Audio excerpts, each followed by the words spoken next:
To collect public feedback on Ordinance 3386-2018, the City's campaign finance reform proposal, as well as to introduce a proposed amendment to the drafted language. For those in attendance tonight, you can find a physical copy of the proposed language on the table near the entrance to chambers.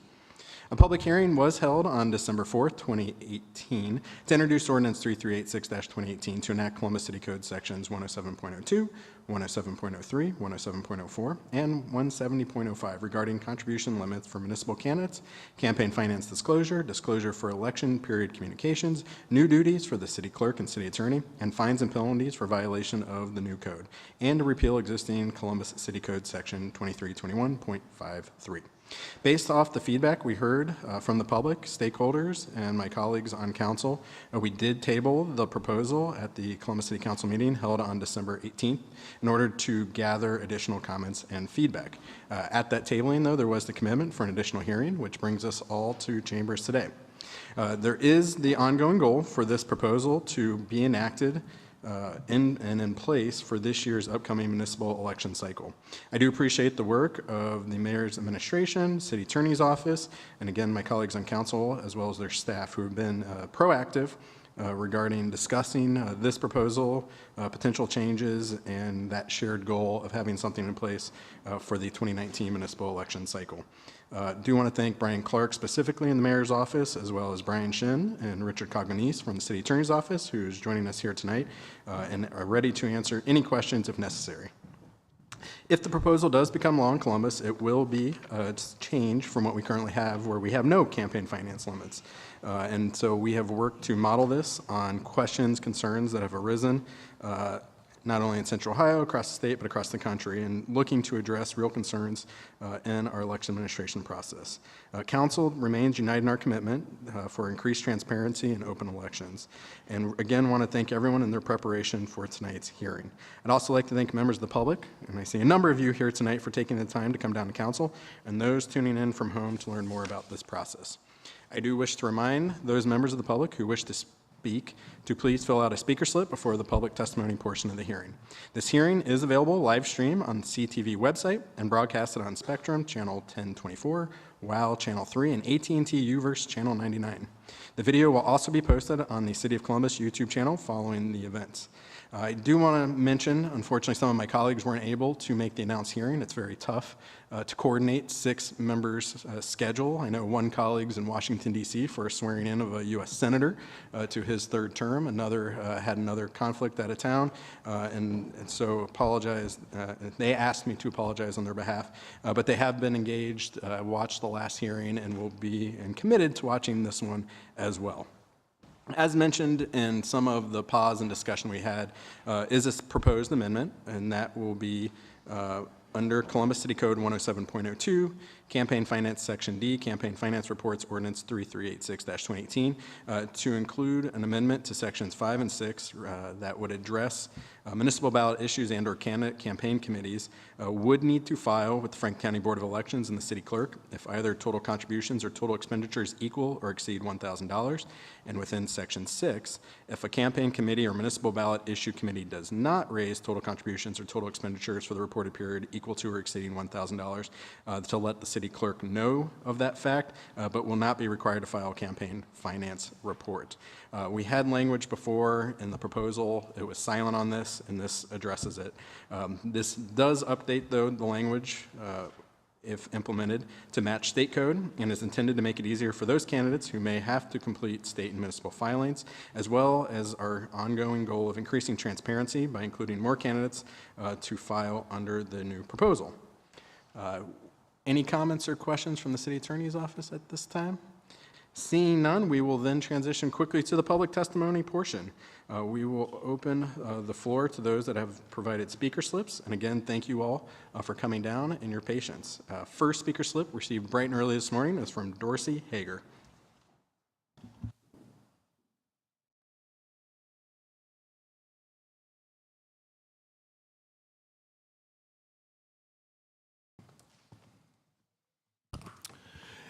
Chairman Stinziano, happy holidays. Thank you for providing the community with the ability to come before you today to provide feedback on campaign finance reform for the City of Columbus. Mayor Ginther, President Hardin, City Attorney Klein, and the rest of City Council deserve credit for a proposal that reflects months of research and aims not only to limit the size of contributions, but provide greater transparency of expenditures. These proposed changes, the first contribution limits in the city's history, shine a bright light on dark money, require anyone running election ads to immediately disclose who paid for them, and let more people support the candidate of their choice with a new tax credit.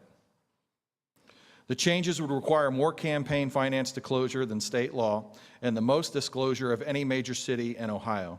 The proposal would also create a system to report and investigate alleged violations of the new city code and require auditing of all campaign finance filings.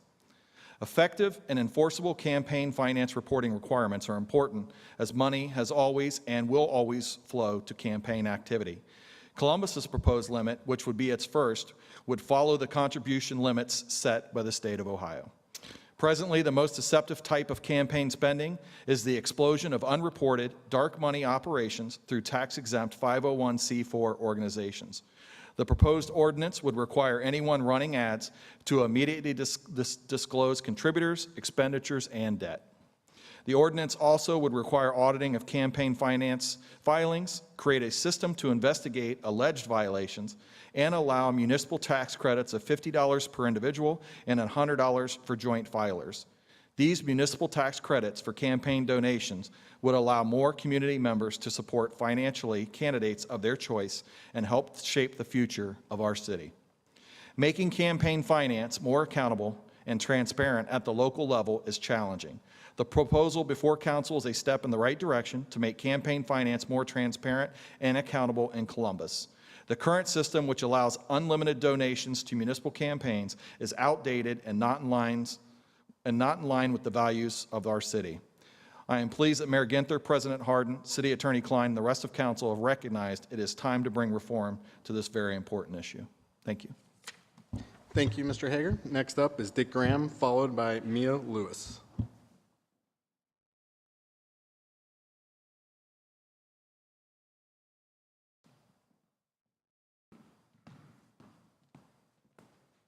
Good evening, everybody. Thank you for letting me speak.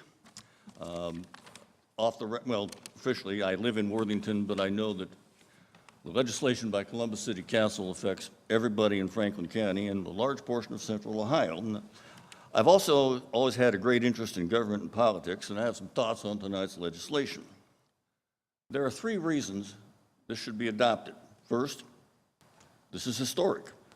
Up till now, there have been no limits on contributions. It's just open season. And up till now, any individual business or entity could give anything they wanted to anybody in running for city office. And as an aside to that, my understanding, looking at the legislation and talking with someone in the city attorney's office, and perhaps Mr. Shin can confirm this, but this legislation will also apply to campaign contributions. So in other words, no other council person could donate more than the limit to another council candidate or anybody else. That's been a major complaint throughout the years, and that's being solved now. Secondly, the time for these limits to be enacted is now. If the proposed legislation is not enacted, I predict that we will not have limits in place before the 2023 elections. Because if we don't act now, we're going to have an ongoing debate that will not be settled, in my opinion, before 2023, if then. The difficulty is that the opponents have not specified a specific figure, specified a figure for the limits. They've stated that the proposed limits are too high, but have not said what those limits should be.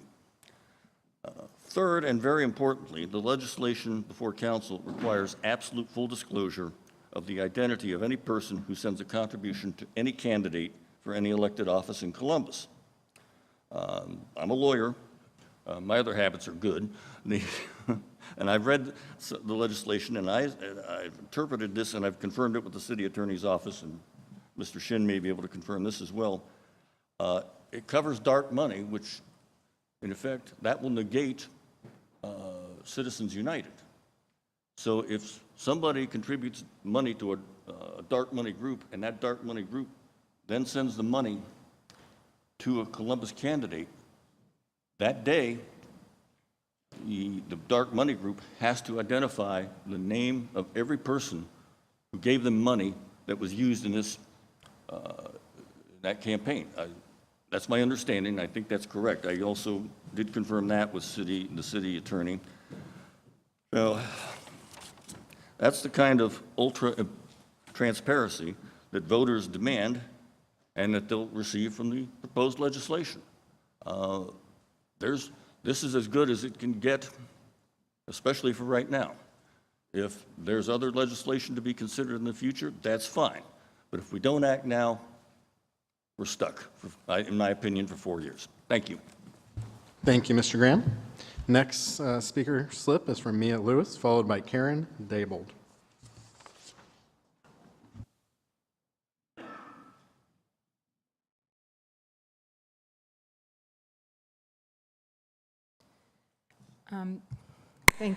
Thank you, Councilman Stinziano and City Council members, for the opportunity to testify today.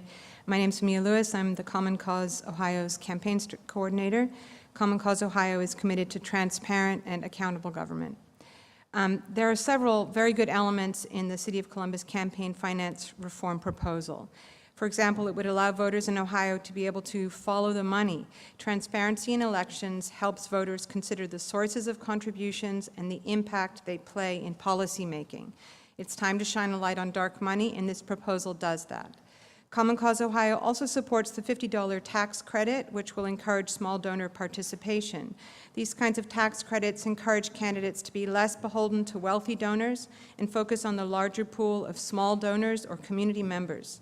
A very good thing. The proposal also has merit because it includes auditing and consequences for violations. However, when it comes to the size of the campaign contribution limit, the current proposal falls short. It is our recommendation that you consider a meaningful campaign contribution limit. $12,707.12 is simply so high that it isn't a real limit.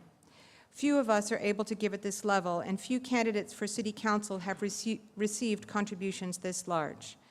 Although the amount in the proposal is the same number as the current statewide campaign contribution limit, your city proposal links the limitation to calendar year rather than election cycle, thus making your proposed city contribution limit higher than those for state legislature or governor, as contributors could give the maximum amount 4 times in 4 years rather than for 3 of the election cycles, so 3 times in 4 years.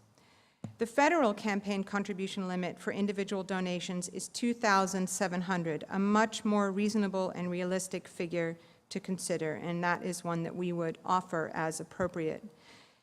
Why should candidates for City Council or even mayor require contributions that are higher than those for U.S. Congress or U.S. Senate? We urge you to consider limits that reflect the size of Columbus and that it is only one media market. Thank you. So, thank you, Ms. Lewis. If I could ask a couple questions. So I want to be clear. I mean, council doesn't require anyone to give a certain amount. I think we have struggled in our discussion as council members of what the right amount is. And I appreciate you bringing the recommendation of the federal level. Given your expertise at that federal level, though, have you seen more dark money than maybe state or local level? I mean, I think dark money will always be there, and we'll be struggling to shine a light on it and try to combat it as much as we can. But if you have a limit that is so high that it's effectively not a limit, then it doesn't really, serve a purpose. I understand that you want to make sure that the money flows to the candidates and isn't just diverted into other sources, but I don't think that $2,700 is really so low that it would, people would be thwarted and would be, immediately sending off their contributions to other sources, particularly if what you're trying to do as well is to increase, at the same time you're trying to increase the number of smaller donations and hopefully, make up some difference in that, in that way as well. Yeah. Appreciate the clarification. Okay. And just, I mean, when you say 12,000 is not consequential, I mean, we don't have a limit now. So isn't a limit better than nothing in your research and experience? Well, I would probably, defer to Catherine Terser on that in terms of like more knowledge, but I think that the sense is that number, first of all, that's a number which is just indexed to inflation, so, let's make it a round number rather than making it 12,707.12 cents. But that number, it's out of proportion with, when you consider that, U.S. Senator has such a much lower contribution limit, it's just out of proportion for a city like Columbus. I mean, so I hear the proportion piece. I do want to remind folks, we're an at-large system. We represent 850,000 people. So Yeah. at the state level, represent about 116,000. So we're almost 8 times larger, yet we're tying it to about that same amount. But again, to that point, even with that lower threshold for a U.S. Senator, they see more dark money. So maybe if they had a higher threshold, they wouldn't see that dark money. Any thoughts? Well, again, I think that we all have to struggle against that dark money, and I don't think it's sort of like a two wrongs makes a right argument. I think you try to do your best and make a real campaign contribution limit, and then you do your best to fight that dark money as well. I don't think you're really wanting to choose one or the other. And I think that's reflected in your proposal, that you are really trying to tackle both things at once. And my final question, just given your broad reach and look at the state, are you aware of any other municipality that is looking at combating dark money in their campaign finance rules and regulations? I'm not personally, but I would be happy to look into it. Thank you so much for your Yeah. testimony. Thank you. Next, we have Karen Diebold, followed by Joe Mutil. I don't know, you would like Mr. Mutil to go first? Sure, followed by Karen.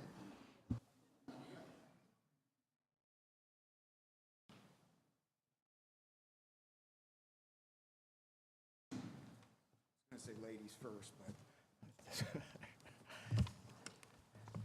but Pro Tem Stinziano, members from the City Attorney's Office, Joe Mutil, live at 167 West Cook Road, Columbus, Ohio.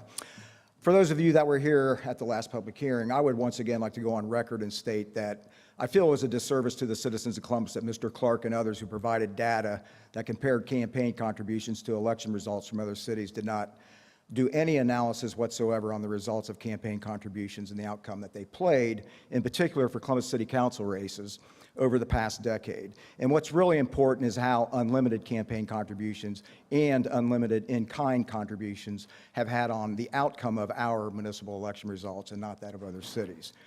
Making the disclosure of dark money contributors and the implementing of the state of Ohio's campaign contribution limits is all well and good, but I feel it's just merely an attempt to sucker the public into believing that your proposal will help create an even slightly better playing field for regular folks like myself, grassroots organizations like Less We Can, and challenge incumbent and major party endorsed municipal candidates. And I've heard all the talk about dark money, and I've said this before. I understand, I think it's great you to have that disclosure, but on the same token, dark money has not had virtually any influence whatsoever on city council elections, possibly the mayor, but it is rarely, if ever, even used. So again, I like the disclosure part of it, but it has not been an issue with municipal elections, as I know, and I think you do too as well. Again, I remind you that 23 years ago, City Council did create a 9-member task force on campaign finance reform, recommending a $1,000 per person limit for auditor, city attorney, and council candidates, a $10,000 maximum carryover for municipal candidates other than mayor, which was set at $20,000. And candidates and their campaign committees would be prohibited from giving to other municipal candidates. This was a 9-member task force from City Council. And I would add that there also needs to be limitations placed on loans and in-kind contributions. One of the gentlemen that spoke earlier said that in-kind contributions or the giving from one candidate to another would not be allowed. I don't think that is clear in your legislation in terms of in-kind contributions that are received and given from President Hardin to Mitchell Brown or Councilmember Tyson to President Hardin and all through the rest of you. In 2017, in the council race, President Hardin and Councilmember Tyson made in-kind contributions to one another of single checks worth just over $50,000, $41,000, $36,000, two checks of nearly $25,000. Councilman Hardin also wrote a single check to Mitchell Brown for over $26,000. The amounts of these checks are double and even triple your proposed annual $12,000, $707 limit. And I think the obvious issue of indebtedness to Council President that these in-kind contributions represent was purposely omitted from consideration in this proposal and needs to be added. Again, allow the use of taxpayer-paid CTV for candidates' use. CTV could also air the League of Women Voters and other public candidate forums, allowing voters to be better educated and see who doesn't show up for candidate events. This use of public media should be made available for municipal elections and other purposes, and not just for City Hall propaganda. Someone once said that money is the mother's milk of politics. And I don't think there is any elected official who can honestly claim that the excessive amounts of money does not have an influence on their decisions related to public policy and knowing where their bread is buttered. Limitless campaign funds and in-kind contributions is crowding out the citizenry's participation and voices for fairness and opportunity in this city. We need real campaign finance reform and to put an end to this musical chair charade of city council appointees who serve only to rubber stamp legislation and bow to the demands of the rich and powerful of Columbus. Thank you. I'll take any questions you might have. Thank you, Mr. Motel. Actually, more clarification for the City Attorney's Office. Can you speak to the in-kind issue raised and what's contemplated in the proposal? President Pro Tem Stinziano, in section 10702, B3C, the language as written does exclude in-kind contributions from the limit. And also in section 3A, it does limit the amount that one municipal campaign committee may contribute to another in a year to $10,000. Thank you, Mr. Shin. Thank you, Mr. Motil. Okay. Thank you. Next is Karen Diebel, followed by Kate Curry de Souza. Apologize.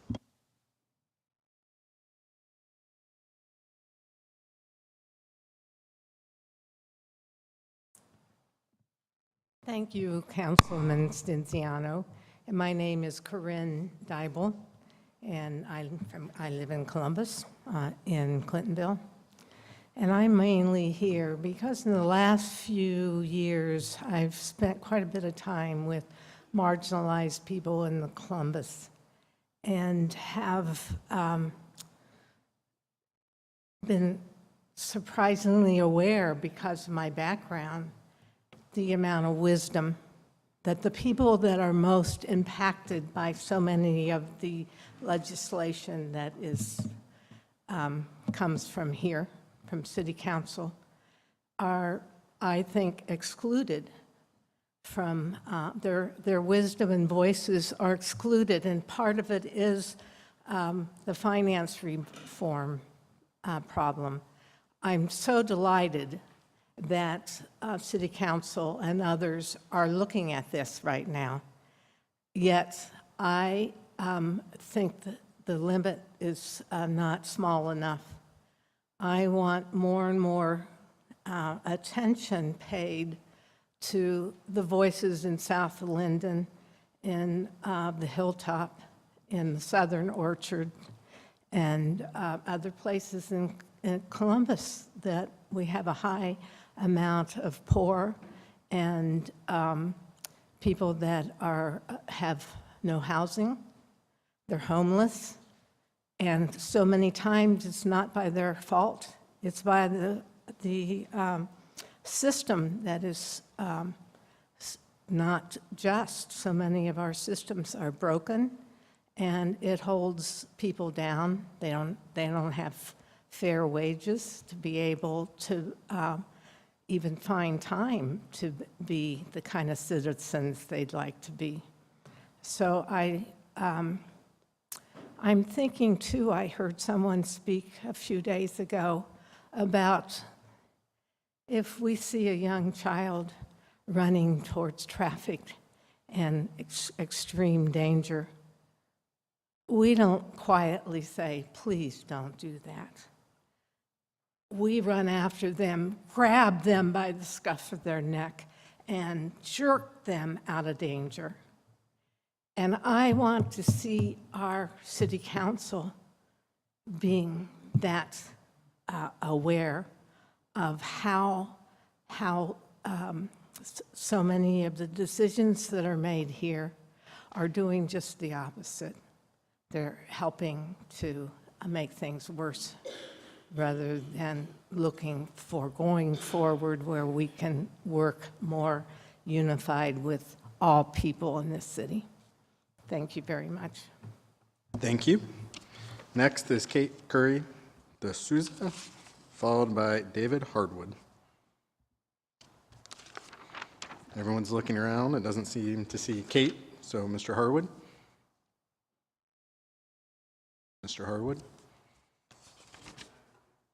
Okay, next we'll have Kyle Landis. Kyle Landis.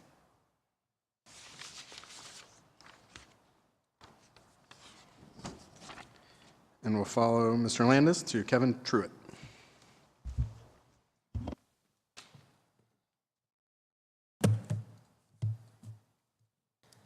Hi, I'm Kyle. I'm a member of the Democratic Socialists of America. And so I was thinking about this law or this bill you're trying to pass, and I was thinking if you're serious about campaign reform, which I think this city desperately needs, not just the city, but this whole country, but then why is $12,000 the limit? We all know that campaign reform is broken at every level, but still, in what way does this actually reform anything for Columbus? How does this give the people more of a voice? I don't see how it does. And you talk about this addressing dark money. It seems to me like it might be shining a light on it, but it doesn't seem to be stopping it. And maybe that's outside the scope of what Columbus can do. But that seems to be what I've been listening to and one of the points you guys seem to be driving. So I'm not sure. I'd be interested in hearing about that. But today I combed through a lot of campaign finance reports. I don't think I saw a single contribution over $12,000, except perhaps from one city council member to the other. I wish I had friends like that. But point being, essentially, this law won't limit or change anything about how campaign finance currently works. Sure, a limit is better than no limit, but effectively, what does that mean? What qualitative difference does that make as far as people having a voice, more of a voice? The average person in Columbus doesn't even pay $12,000 in rent, let alone in political donations. As it turns out, I don't think any of your corporate sponsors donate more than $12,000 to you directly either. Or if they do, there's not very many. Second, Columbus City Council and the Democratic Party as a whole portrays itself as a progressive party. Passing a law like this creates a limit no one exceeds. I don't think that's very progressive. Also, as it turns out, 12,000 is the same limit that the Republican-controlled state of Ohio has also set. And so I don't see how this is opposing the conservatives' position on this. All you're proposing is to legitimize it and reinforce it. And I don't know why it seems like there's this hesitation around doing something more extreme than what already exists. Why? What are we worried about? What if we make it 6,000? I still think 6,000 is too much, but why not? Why not $100? $100. Make everyone get involved if you really want to get that money, right? That's not a serious proposal, but just throwing it out there. And look around you. The whole world is looking for change. We can all sense this. And we're sitting here talking about this campaign finance reform that I'm sure you guys genuinely hope does make a difference, but I don't see, I don't think it really challenges the status quo or reforms it. And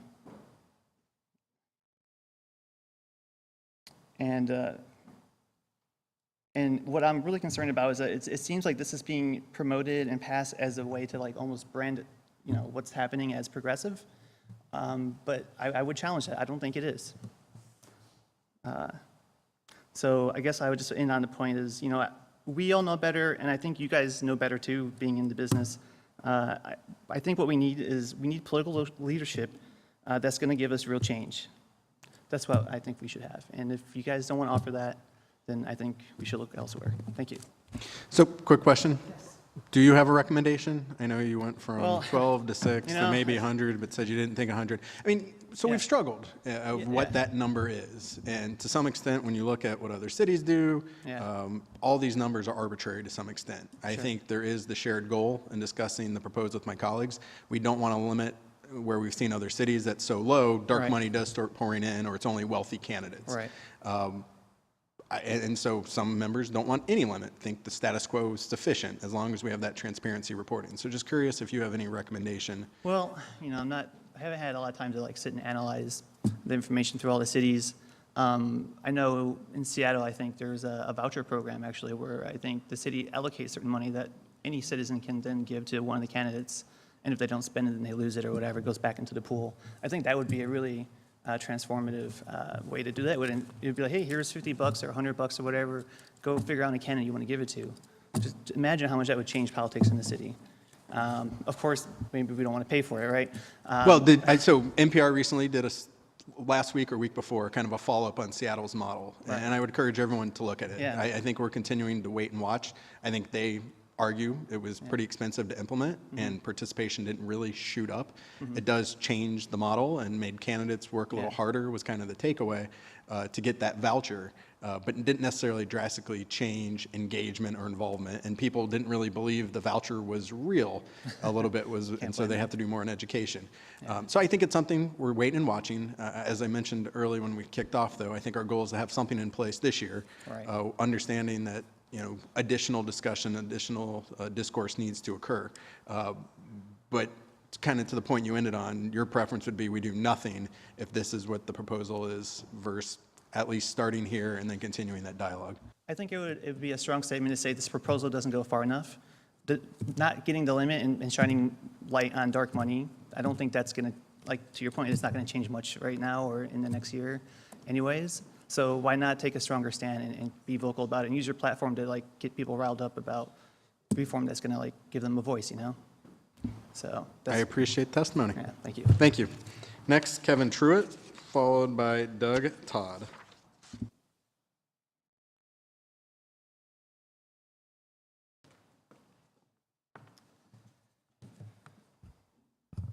Good evening. My name is Kevin Truitt. I'm a lifelong Columbus resident, and I currently live in Victorian Village in the Short North.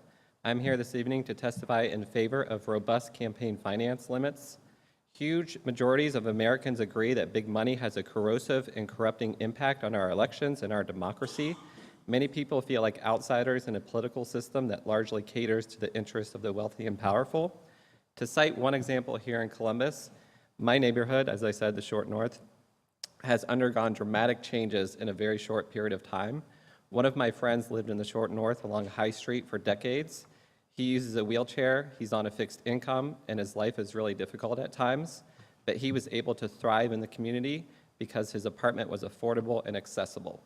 Because of the skyrocketing cost of living in the Short North, brought about primarily by the city's decision to give generous tax abatements to wealthy developers to build housing for other wealthy people to live in the Short North, he was pushed out of his home. He is one of many to suffer this fate, unfortunately, and not just in the Short North. We have an affordable housing crisis in Columbus. There are solutions to this crisis, but I believe corporate developers have too much power over the city's policies and stand in the way of progress. We need mass participation in our political process here in Columbus to fix these and many other problems. We need people across the city to feel engaged, like their voices matter. City Council can demonstrate a commitment to these principles by ensuring that Columbus has strong campaign finance laws and that these standards are developed with meaningful public input. Columbus currently has no campaign finance limits for local elections. The caps under the proposed legislations are way too high, nearly $13,000 per year per candidate, which would constitute one of the highest municipal limits in the country. Most people here in Columbus cannot afford to buy this level of influence, nor should they have to, but some can and some will, and this proposal will guarantee that they will continue to have disproportionate influence at City Hall. I personally think a reasonable limit would be between $500 and $1,000, comparable to other cities the size of Columbus. This alone is not enough to ensure everyone has a seat at the table, but our city's leaders can send a strong message that they value people and their needs over campaign donors. We deserve a political system that works for all of us. Thank you for your time. Thank you for your testimony. Yes. When you mentioned the cities that are 500 to 100, are they at-large systems that represent 850,000 people, or are they ward-based or district-based? I don't know the answer to that. Thank you so much for your testimony. Thank you. Doug Todd, followed by Lillian Bauman? Bayman?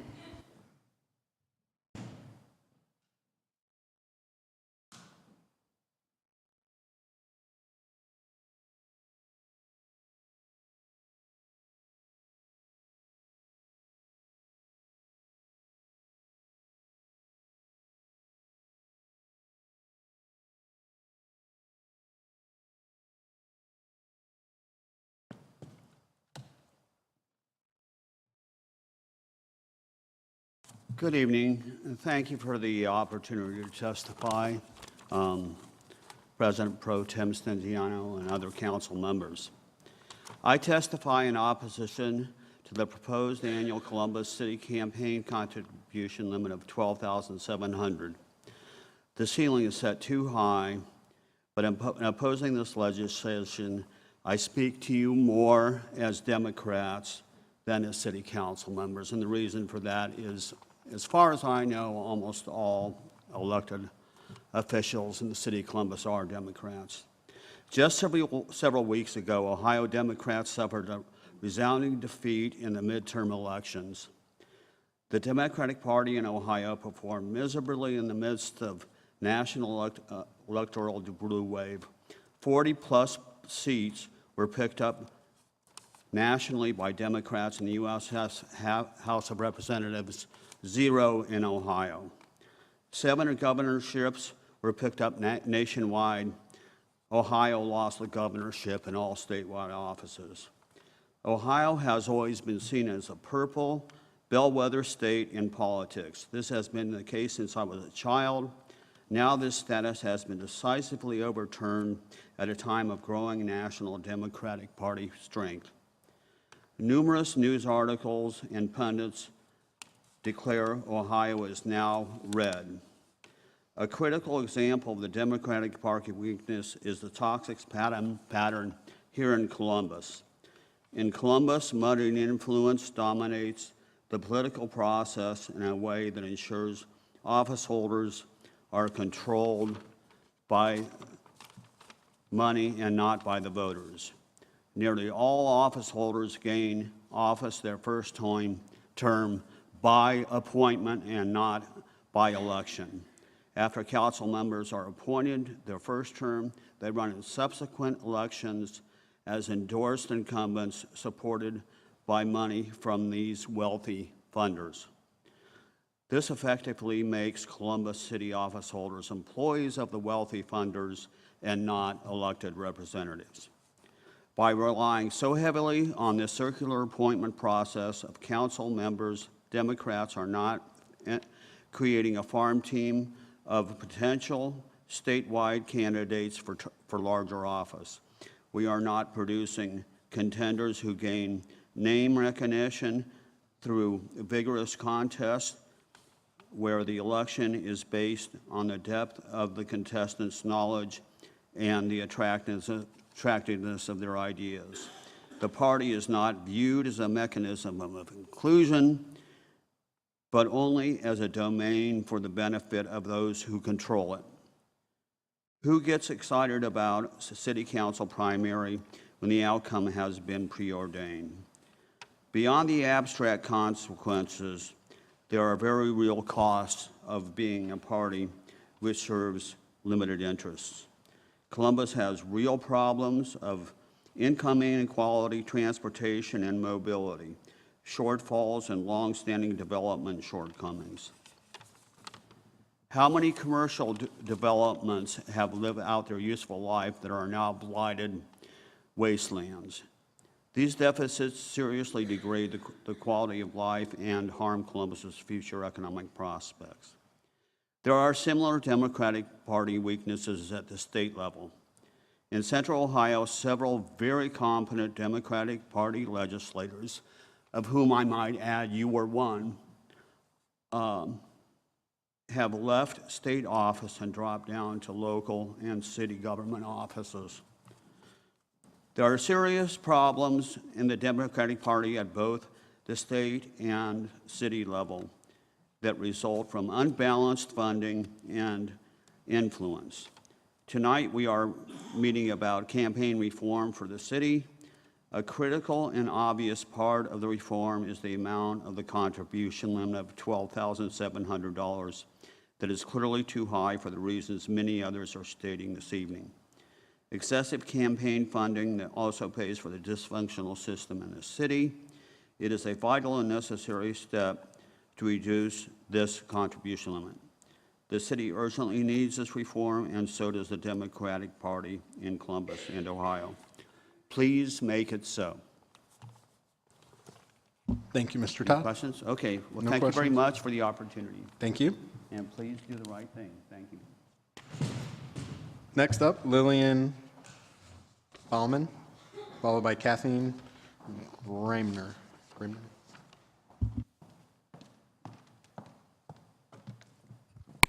Hi, I left the baby with some gentleman back there, so hopefully, he's resting, but thank you.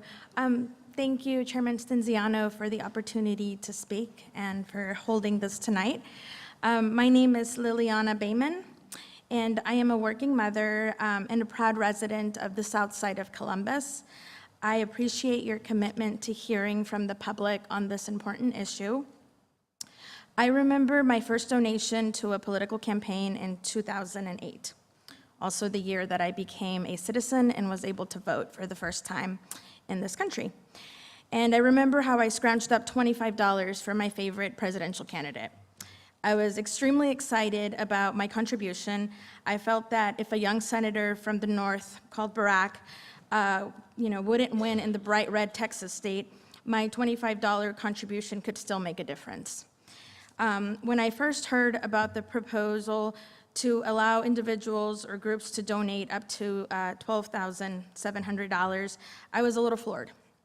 I do not believe I could ever make a contribution that large to any candidate, even after holding a good, steady job, which I do. In fact, I can't think of any of my neighbors in Marion Village who have an extra $12,000 lying around to donate to a candidate, no matter how excited they are about an election. And many of us have been very excited about elections here in Columbus. And that is why I would like to ask that you reconsider your proposal and lower the limit to $2,500, which is closer to the federal rate that Mia mentioned earlier. Working families in Columbus should be just as influential as our business community and other interests. We should level the playing field and allow the contributions of people like me to count. I commend City Council for taking on this issue of campaign donation limits. If the goal of this body is to allow democracy to flourish in our city free from undue influence, then let's make sure that the limit on contributions is meaningful to the wealthy as it is and powerful as it is to the working person, hoping that a few hard-earned bucks in their pocket can make a difference. Thank you. Thank you, and I appreciate you sharing kind of your motivation to give. As someone that's been on ballot a couple times, it's those lower amounts that I think any candidate appreciates, understands. You know, there was one constituent I had, and he would get $5 a month, and that was the best he could do. But I remember that, and that is impactful, and that doesn't, no matter what a threshold is, take away anyone's seat at the table. And so, kind of curious why the focus is on the top level versus just that engagement, if it is people, as I think you can appreciate, get involved in campaigns for various reasons. Sometimes it's time, talent, or treasure in terms of what they're able to give. And where I think we have continued in our discussion is figuring out, again, what that right number is to make sure we don't see dark money creep in. When we looked at other cities that had a lower threshold, and maybe 12,000 isn't the number. Maybe it should be 20,000 to keep that dark money in, or maybe it should be lower. But we are trying to tie it to something that has played out, that we haven't seen an abundance of dark money. Curious the focus on the max when, you're right, any resident could give, and I do think if it's 25, if it's 10, it's 5, it was a Southside resident, is just as impactful and I think meaningful for all candidates. Right. Well, I believe that you as a candidate, because I've, walked and knocked on doors for you before, I've contributed to the campaign. I believe you are one of those candidates that does see that. But I do think that there are candidates who sometimes get more focused on the contributions that come from larger donors. And, that's just something that I feel happens in general. Not everyone is focused. Like, you remembered the person who gave the $5 contribution. I, personally think that's great, but it's not every candidate that's in your position. And also, when you have folks that are giving the $12,000, they're giving, at this point it's unlimited, so sometimes higher amounts, they tend to come back and try to get those candidates to say, look, I gave you this large amount of money on your campaign, and I have an agenda, and I want you to follow that agenda, whether it's a developer, whether it's a business owner. So for me, it's like, how do I, as a mother, a worker, have that same kind of influence when I come speak to a person here at City Council or at any other level or position at the city level? So not to get too sidetracked, but I think it's engaging your elected officials. I hold my weekly community hours, don't come with an agenda, and it's a great forum for people to talk to me about any issue. And I would guess that none of my colleagues would feel like when they receive a campaign is very different than governing. And I think every citizen has a responsibility and opportunity to engage. They're very fortunate. They've got 7 elected officials in the city of Columbus. That's unique, and we don't see enough people take advantage. That's not even talking about a campaign. That's not even talking about a contribution. So that's how I think you can address or solve that, is get more neighbors, more residents in Marion Village coming out, participating in our community forums, participating in community hours, and just really working and building that relationship. In some of the discussions I've had over this, it's the relationships that make the difference, and that doesn't cost any money to build that relationship. It's what I tell everyone when they ask what's the best part of the job. It's meeting residents like you, residents like your neighbors, and they can have that opportunity to build that relationship. So again, a little bit away from what the proposal is, but I think that's something we all as a city can do more, and campaign limit doesn't obstruct the ability to have that engagement in those relationships, and that's really what moves legislation. Right. No, I absolutely agree. And coming from someone, I call myself an organizer. I am out there every day working for a labor union or a community group. Those hours, the times that we've come in here and had conversations with you and other folks have been very meaningful. You've opened up your doors. We've discussed issues that our community feels need to, be discussed. But I do think, though, in general, not everyone that's running for office has that mindset. And not everyone is going to be as influenced by me coming out and putting in 10 or 12 hours on a weekend to knock on doors. They're going to be a little bit maybe more influenced by someone cutting a check. And I'm not saying that's any candidate or any council member we have, but these are different candidates that are coming with different motives. So Really appreciate your testimony, and hopefully the baby's still asleep. hopefully those guys, so thank you. Thank you. Next is Kathleen, followed by Amy Harkin.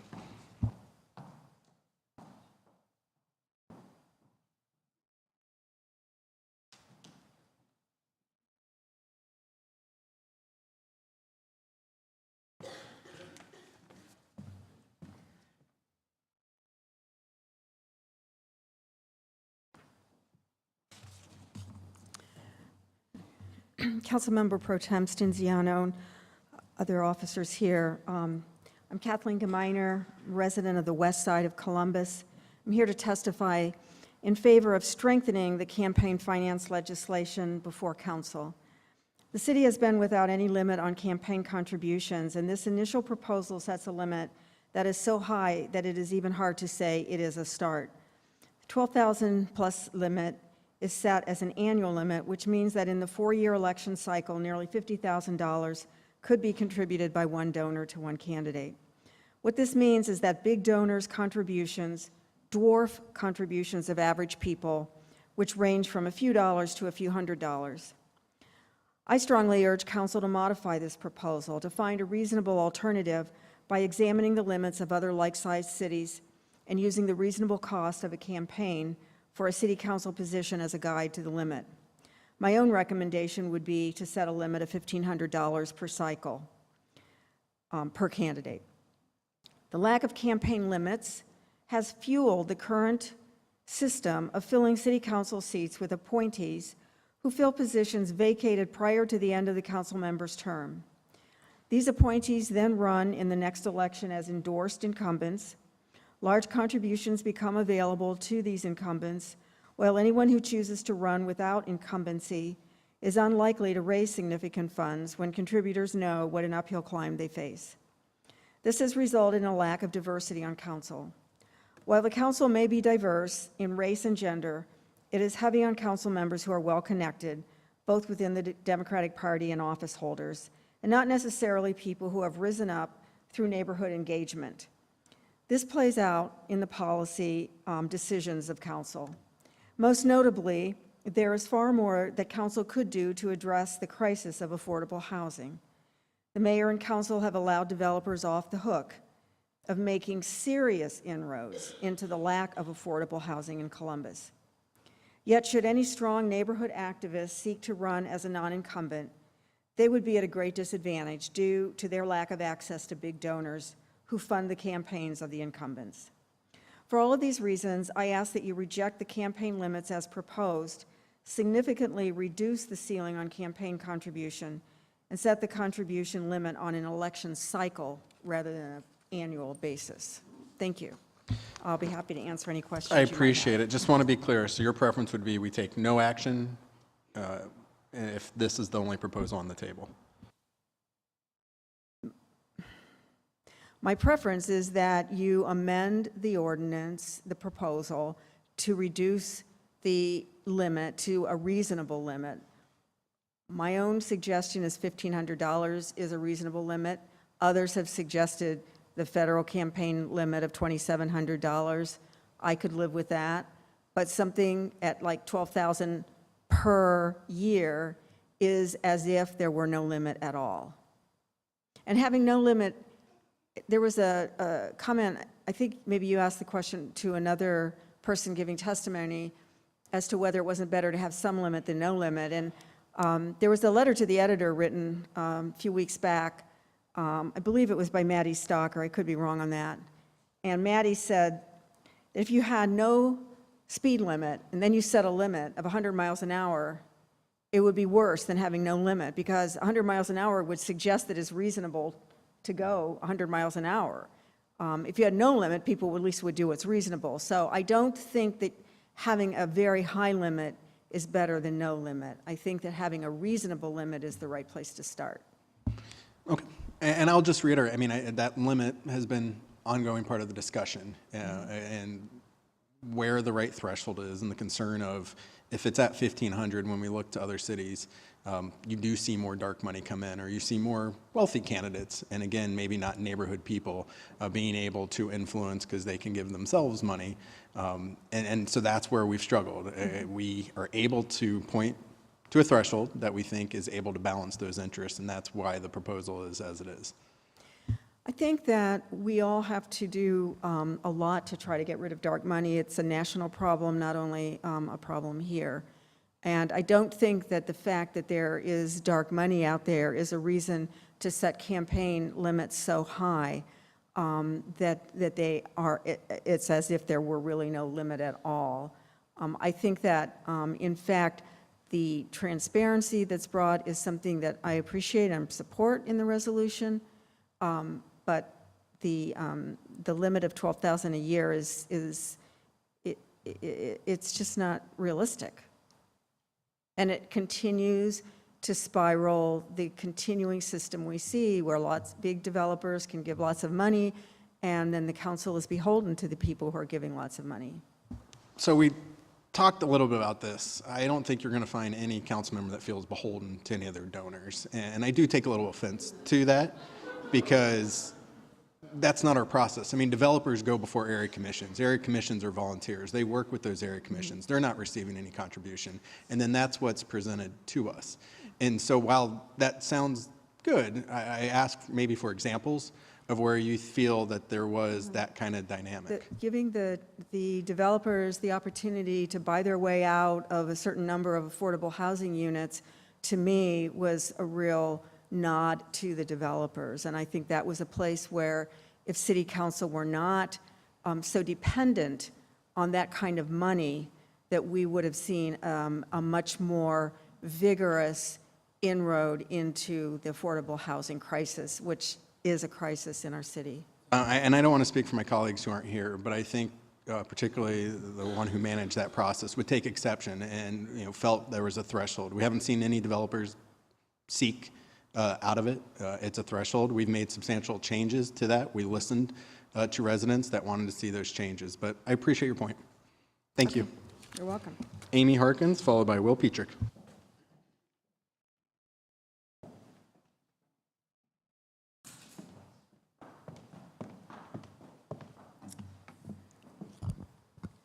Hi, President Pro Tem Stinziano. My name is Amy Harkins, and I'm a proud volunteer and parent of a former Columbus City Schools student. I know from experience that we have some of the best teachers and support staff in the country, and some of the most eager and passionate students. As someone who spent over 13 years working within our school system, I also know from experience how hard our district has been hit by the disinvestment in our schools. Year after year, we're told that there just weren't enough resources to change the direction of our schools. But there are clearly resources. There were resources for Cover My Meds to get a new tax-abated campus in Franklinton. There were enough resources to give developers in Easton massive tax cuts. From where I stand, it looks like we are prioritizing tax abatements for developers who have made hefty campaign contributions instead of giving our schools the funding they need to adequately serve our children. If we are truly an opportunity city, we need a school district that mirrors those same opportunities. A $12,707 limit won't stop the developers from receiving those favors in the form of abatements in City Hall. I think most everyone in this room knows that limit is high. A limit that high is just smoke and mirrors. If you truly want campaign finance reform that's historic, then we have a lot more work to do. I'm grateful Mayor Ginther's office has finally joined the conversation on how to establish fair and free elections in Columbus, but this isn't the way forward. Like many others here tonight, I'm here to ask that you postpone voting on this proposal until you've taken the time to gather real feedback from the public. Meet with the area commissioners, talk to people who aren't on the city's payroll, ask working families what limits they want to see in their elected officials' campaigns. At the end of the day, I think we all want very similar things. As for me, I want a stronger future for Columbus City Schools, where students feel safe and secure in their classrooms and teachers have the resources they need to help their classes thrive. I want public school families to have a voice in the decisions that affect their children's lives. I want a school district that matches the vibrancy of our city. That future won't happen if this proposal passes. If you enact this limit, there will never be enough resources for Columbus City Schools or to build affordable homes for everyone in Columbus or to fix any of the other major issues there just aren't enough resources for, because the voices of the working families will be drowned out by the wealthy few. Please give Columbus families a chance to make our voices heard. Thank you. Thank you for your testimony. I would, similar as I reiterated, encourage those families to engage their council. There's great opportunity. There's been a lot of council community meetings. I know my community hours. It doesn't take any dollars to engage us, yet I would agree we don't hear from a lot of folks. So I appreciate that shared commitment, and thank you for your testimony tonight. Next is Will Petrick, followed by Grayson Von Arsdale.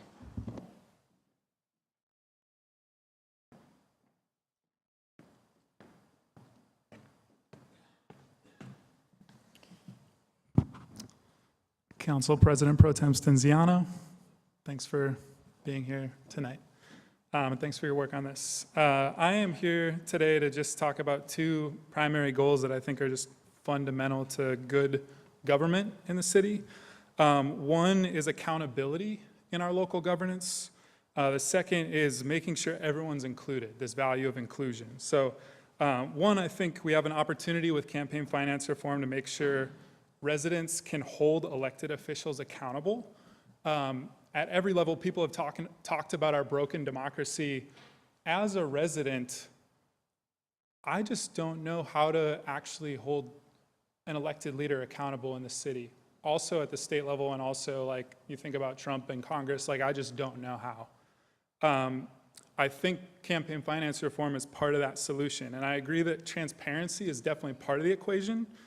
We all need to be able to follow the money, so I do applaud you, your colleagues, Mayor Ginther, for those dark money provisions in the proposed legislation, but also believe that reasonable campaign contribution limits need to be part of that solution as well.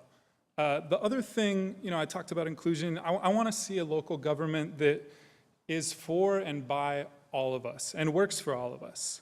So I think it's critical in this process to make sure we include as many stakeholders as possible. Want to thank you for holding this hearing this evening and for the one back in December as well. Back when we testified, a number of people testified on December 4th. We didn't have data. We didn't have all the citizen input. And I just want to say, I know a big part of the conversations tonight is like, what's the appropriate limit?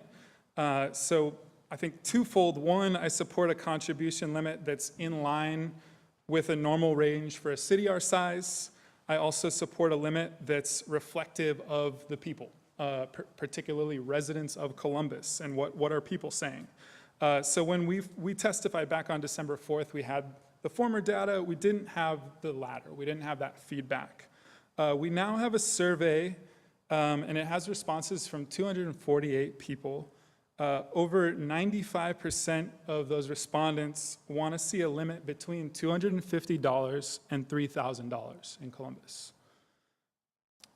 The city of the size also matters, or the size of the city, sorry, also matters. So Upper Arlington is way smaller than Columbus. They have a $250 limit. New York, a city that's much larger, has a limit of $2,000, $750. San Antonio has a $500 limit. San Diego has an $800 limit. San Jose has a $600 limit. Austin has a $350 limit. Those are all larger cities than Columbus. They also all have district elections, or they all have wards, so it's not like an apples to apples comparison, because we do have that, all at large Columbus City Council. But if you want to look at it from like the population size, you could look at it from like Columbus is 1/10 the size of the state of Ohio, meaning that $1,000 or $1,500 level could be argued based on a population framework. If that $12,000 is like the max contribution you can give to the governor or the attorney general, 1/10 of that would be right around $1,000 or $1,500. I also understand that the city's concerned about like potential legal challenges. I do think it's important to just have it on the record. The 5th U.S. Circuit Court of Appeals recently did side with the city of Austin in upholding a campaign contribution limit of $350 per donor in an election cycle. So based on that, I'm ready to support a limit between $500 and that $2,700. And I hope that you continue to work with interested organizations, members of the public, to make sure that both our local campaigns and local government reflect a democracy that's of, for, and by all of us. I did raise several questions in my testimony back in December and still haven't received a response, so I just want to continue to ask and see if you have any responses. One, who does such a high limit help? Who does it harm? Why does it need to be so high, and who is pushing for it to be so high? Will you work together with us to ensure that our elections are competitive and make sure that residents and neighborhoods all do have a voice and not just the wealthy few? In your response, actually, just recently you talked about like relationships don't actually take any money. I would fundamentally disagree with that. I am a white man and a person of privilege who has like resources to be able to participate and engage and get involved at a very high level. I know that there are many, many families who are like struggling just to feed their kids and just to provide, like go to the doctor for their kids, and are stretched so thin that it's very difficult to think about anything other than survival. I want Columbus to be an opportunity city where everyone can thrive and everyone can think about how do we all participate in this opportunity city. So I guess with that being said, I'm also very interested in like what are the next steps for the public and for the people? Like how do we engage on this issue? Will you be holding more hearings to get more feedback from Columbus residents? You know, like you, my dream is that opportunity city. In order to do that, we need to build a democracy for all, and I look forward to working with you to move in that direction. Thank you for your testimony. Next up, we have Grayson Von Arsdale, followed by Caitlin Combs.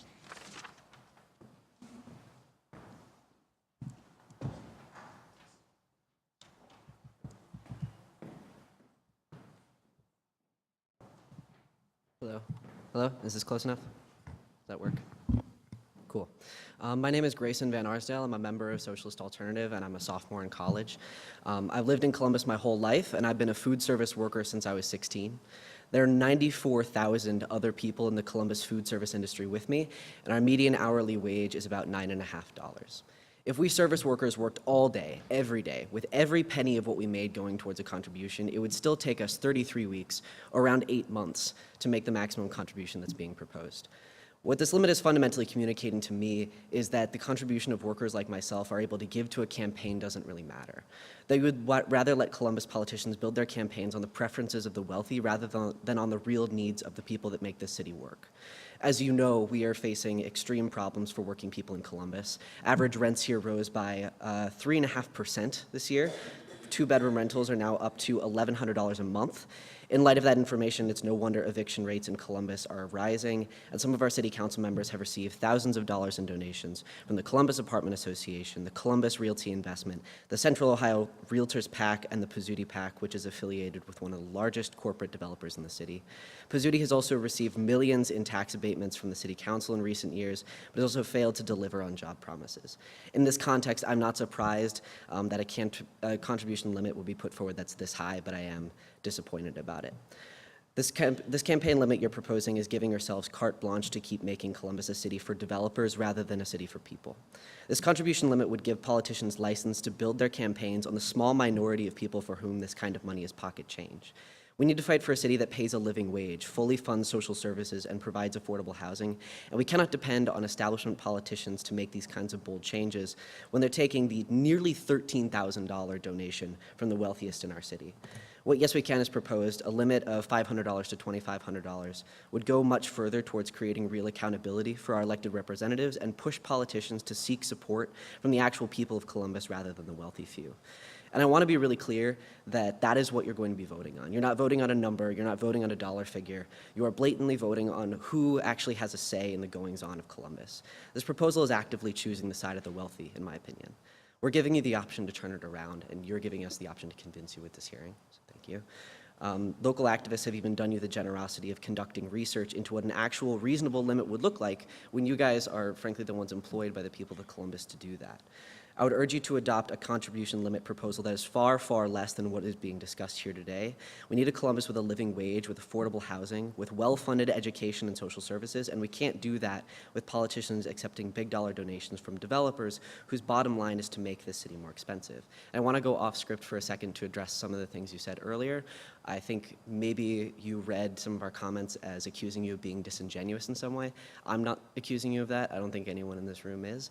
But I think we have to accept that when a person wants to make policy changes for a city, they have to get elected. And in order to get elected, you have to raise money. And it's all very well and good when a person like yourself really thinks that a $25 donation is meaningful, but ultimately it's much more efficient to get these large dollar donations from a bunch of people. So when you're going back during re-election campaigns and you're thinking about how am I going to get this amount of money raised so I can get reelected, those people will be in the back of your mind. That's just how the system works. And it doesn't say anything about your character or anyone else's character, but that's the way it's set up. And I also want to point out a lot of what you said about engagement. I think we've seen a lot of engagement here today from many people who have a lot of better things to do on a weeknight. A lot of them have families and are working tomorrow.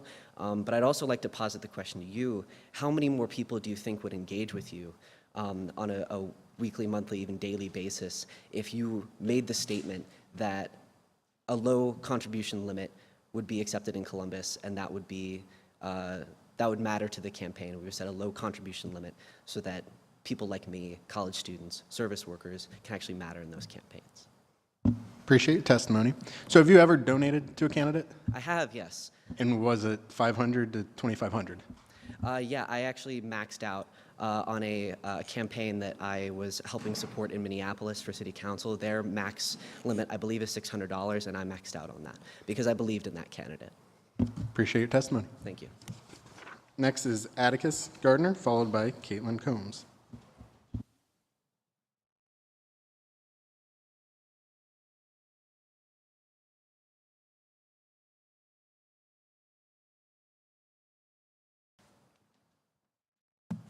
Well, good evening, Council President Pro Tem Michael Stinziano. How are you? Good. Congratulations on your recent race. Before I begin, I would like to say that congratulations. I would hope that before this moves forward, that council members who are going to remain on this council would be present at these hearings. And so I appreciate you spending the evening engaging with the community. I know that you are a very accessible elected official, and I know that our Southside community has been grateful for that, but I would like to see in the future, I hope that there will be additional hearings in which the community will get to discuss this with other council members. And I'll start, so I requested the hearing as follow-up, and so I know it was concerning to my colleagues. Some of them wanted me to delay, but knowing we wanted something in place. So Sure. I will take the responsibility for why some members aren't here. Again, one's in DC watching a U.S. Senator get sworn into his third term. Others had other commitments. And so I don't want my participation and others not being here to reflect on them. This was my call as the one managing the legislation right now. But I'll let you then go into the script. Great, thank you. Well, good evening, and thank you for this opportunity to testify before you concerning the proposed campaign finance reform. I'm grateful for this opportunity to speak. My name is Atticus Garden. I live at 807 Ann Street in the wonderful, beautiful, and diverse neighborhood of Southern Orchards. I was born and raised on Columbus's South End in Southern Orchards. I currently reside there, and I'm beginning my second year serving as the Southside Area Commissioner representing District 2, Southern Orchards. This evening, I'm speaking to you not only as a resident of Columbus's South End, but also as an area commissioner elected to represent the best interests of those who live in Southern Orchards and throughout the South Side. As each of you are aware, area commissions were established to act as liaisons between neighborhood groups, property owners, residents, developers, and city officials. We also serve as an advisory capacity to Columbus City Council on issues pertaining to the neighborhoods we represent. Now, as far as I am aware, there has been no effort on behalf of Columbus City Council to engage with the area commissions outside of the initial press release. If this is in fact the case, I'm alarmed that a proposal dubbed bold and historic by Mayor Andrew Ginther has not found its way before our commissions, created to be the voice of our communities. If one of our primary duties is to advise Columbus City Council on important issues, I believe we shall allow ample time for area commissions to engage with each other, their neighborhoods, and with each of you. I'm asking if you would commit here and now, although you will be departing this office. I was hoping for additional council members, but I am asking if you at least would commit to engaging with other council members to ask them to hold off voting on the final proposal for 60 days to allow area commissions to have a reasonable amount of time to engage their communities, send their feedback, and take an advisory vote should they choose. Would you at least commit to speak with, and I will also send this to each council member as well, but would you at least commit now to engage with your colleagues? Finish the testimony and then we'll have the dialogue. Big money is flooding into our local elections, and political spending has gotten out of control. We've allowed big money in our local politics, and a handful of rich people and companies have drowned out the voice of everyday working families in Columbus. This threatens our First Amendment freedoms and erodes the foundations of our entire local democracy. Earlier this week, I was speaking with a woman. Her name is Tina Bassett, and she gave me permission to share her information. She lives on the south side at 691 East Moeller. She said, "Those with money shouldn't be able to do more than those without money. The week before Christmas, we moved from the homeless shelter into a house. Just because I don't have money and others doesn't mean I shouldn't have just as much say in what happens in my government. I believe anywhere between $250 and $500 would be an acceptable one-time donation." I'm hoping that we can work together, City Council, area commissions, and residents from all walks of life, whether rich or poor, to truly create bold and historic campaign finance reform that works for all people, not just the wealthy who have $12,707.79 to give. I'm here today advocating for those like Tina who believe in a democracy in which we all get an equal say in the decisions made at City Hall. So to achieve this, I believe we need a one-time $500 campaign contribution limit, and we need parties to be included in the restriction. That's county parties. So thank you for your time. Thank you. I appreciate both the question and the testimony. I would encourage you to go back to Tina, tell her to engage council members. Doesn't need to be through campaign contributions, but the door is always open. Give her my cell phone, 614-219-9224. Happy to discuss any issue with her. On the 60-day piece, I think there's ongoing discussion of what the timeline needs to be in order to have something enacted in this municipal election cycle. If we wait 60 days, we won't have something in place for the different requirements and what the legislation proposes. Does that mean it's off the table? Not necessarily. It's an ongoing discussion, and so we were looking for the feedback tonight. I have heard from my colleagues that shared goal of having something in place. March 1 more or less seems to be where we need to land in order to have it, and so 60 days right around there. So don't want to make a commitment without speaking to my colleagues, but continues to be part of our ongoing dialogue. Okay, and do you know if there's any plan in place to come before the area commissions to present this proposal or to engage with those commissions? Under this legislation and kind of the immediate legislation, not just campaign finance, not that I'm aware of. I know as chair of neighborhoods and with other colleagues and some other research we've done on council, there does a large appetite to have area commissions have a bigger partnership in proposed legislation as we move forward. Some of it's just the timing and waiting for some of the reports and studies that have been done. So I wouldn't anticipate that there's the ability to meet with all the area commissions, but it's something we can raise with our community engagement team as well as the neighborhood liaisons within the Department of Neighborhood. All right, thank you. Caitlin Combs, and I might have jumped ahead, and I apologize, Caitlin, if you were ready and Atticus jumped, followed by Lindsay Malnerick.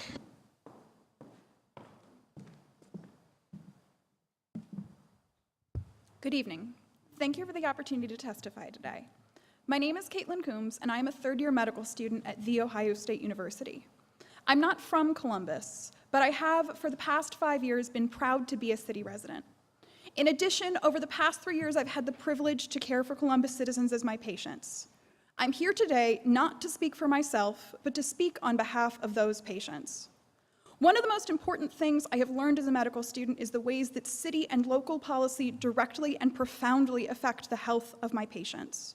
Perhaps the best predictor of a patient's health and life expectancy, including rates of asthma, heart disease, diabetes, and premature death, is the zip code in which they live and are born. Local policy is integral to raising healthy citizens. I'd like to take a moment to list some of the most important ways that city and local governments, the actions of this City Hall, directly affect the residents of Columbus and their health.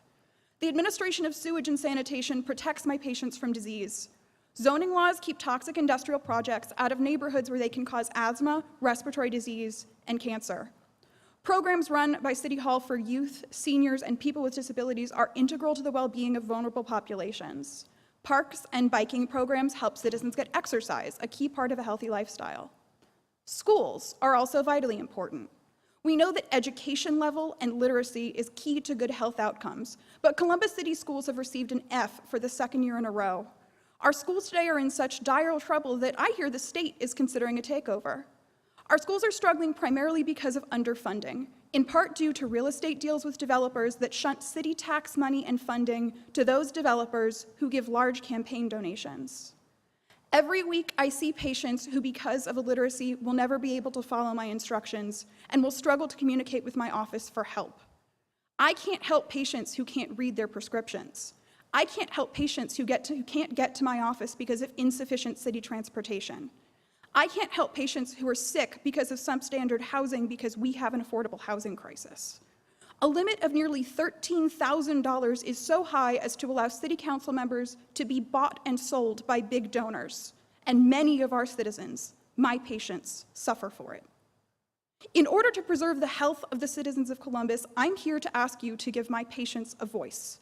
The nature of our political system in America is that money talks. Meaningful donations to our city council members is an important way to make our voices heard. A campaign finance limit of nearly $13,000 per year, more than $50,000 in 4 years, means that most of my patients lack this important way for their voices to be heard. Move towards transparency and against dark money are important steps to preserve citizens' voices, but we need a local government that works for all of its citizens, for all of my patients, not just a wealthy few. Campaign finance reform is a cornerstone of meeting the needs of all citizens with equity and justice. If City Council truly cares about citizens' opinions on the matter, a campaign finance limit could be set through polling Columbus citizens through an independent survey, garnering more voices than just the ones in this hall. For all of Columbus to be healthy, all of Columbus needs a voice. I ask you to support for a campaign finance limit that makes sure that all citizens of Columbus get a say, between $500 and $2,500, if not lower. Even more importantly, I implore City Council to capture the voice of all citizens of Columbus through an independent survey of their desires and their ability to commit. I need, and my patients need, your help for their health. Thank you. Thank you. Next is Lindsay Molnaric, followed by Nicole Butler.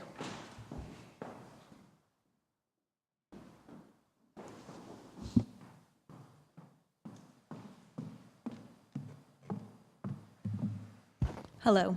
Thank you for receiving our testimony tonight. My name is Lindsay Molnaric. I am also a medical student at Ohio State, and I'm also currently earning a master's degree in public health. I did not come to medical school planning to pursue a degree in public health, as medical training is long enough. However, over my first 2 years of training, I saw too many patients I would not be able to help as a physician alone.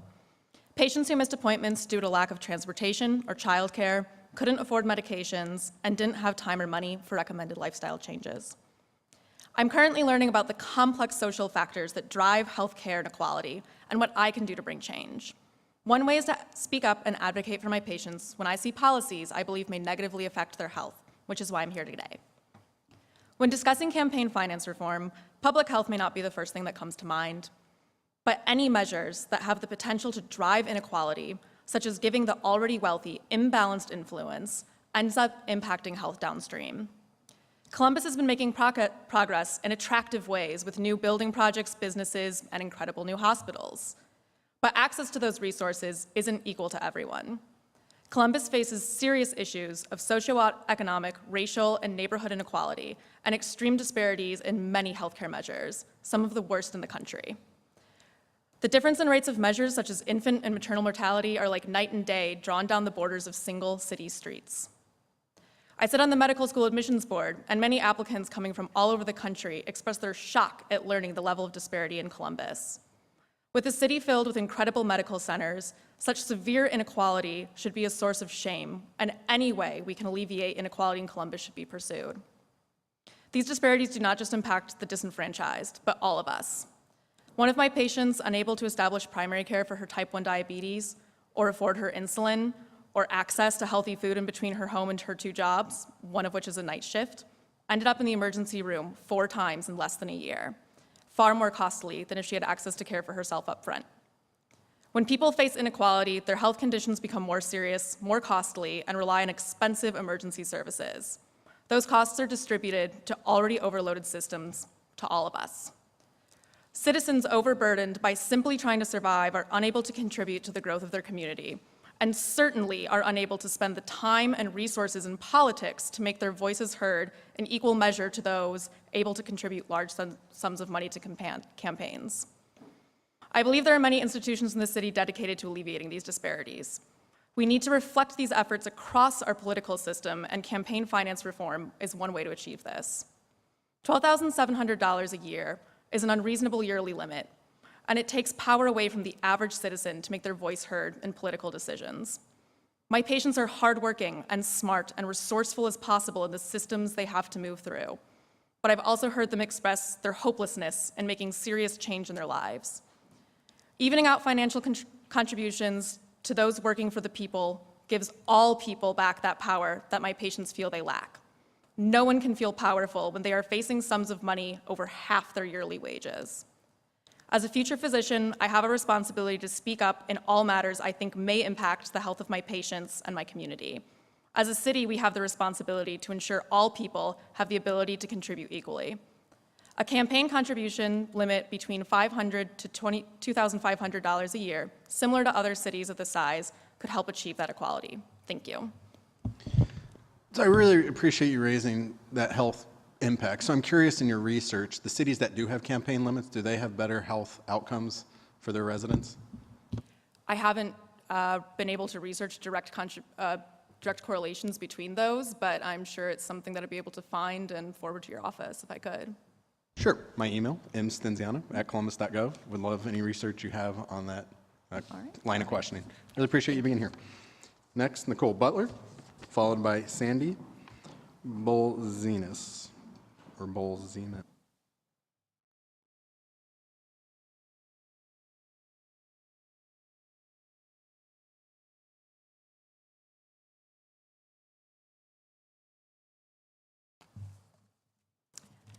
Hello. Actually, I wanted to mention that there have been a few articles in the Dispatch that show that Columbus has an unusually high economic disparity. And I think the city is very aware of the issues with infant mortality that we've had. We know that Columbus is an outlier in those ways, and there's lots of evidence to back that up. So, yeah, I just wanted to address that question that you had. Good evening, and thanks once again for the opportunity to speak with you about campaign finance reform on behalf of Yes We Can Columbus. As you know, we've been conducting a survey to gather public feedback about campaign finance reform. Our survey covers 3 subjects: dark money, public financing, and contribution limits. I have a copy of the survey's results thus far that I can share if you'd like to see.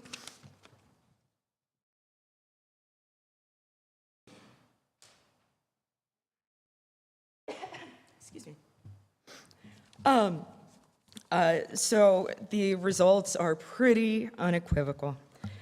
People are worried about dark money, and since the proposal put forth by the mayor's office would effectively address the dark money problem, we hope that you'll pass that section of the proposal as soon as possible. People also express a great deal of interest in public financing, and while the proposed tax credit seems like a move in the right direction, I think there's some evidence here that the public might want to see you pursue some more comprehensive changes to that aspect of campaign finance reform. The part I really want to call your attention to, however, is the feedback on contribution limits. Based on the feedback of 248 respondents, an overwhelming majority of people want to see a limit between $250 and $1,000. Only one respondent to date has expressed a preference for a limit that matches the state's limit, which is the limit the mayor's office has proposed. We've made an effort to get the survey out to as many people as possible, but of course we have a finite reach, and we would really like to see the city consider commissioning an independent survey to find out what people really want. I understand that this issue is complicated, but I hope you don't feel that Columbus voters are incapable of understanding what's in their own best interests. I mean, I think voters aren't dumb. They're worried about preserving our democracy. And representatives are supposed to represent the will of the people, right? That's how democracy works.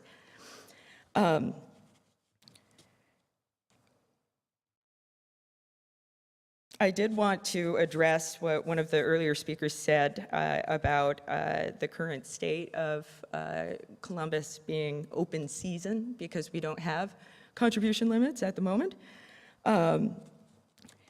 He seemed to feel it's very urgent that we fix this problem before the next election cycle. I'm afraid he must think things are currently very dire. I wish he had stayed so he could share what's alarming him about our current system. If money isn't influencing policy-related decisions, I wouldn't think that contribution limits would seem like a very pressing matter to you.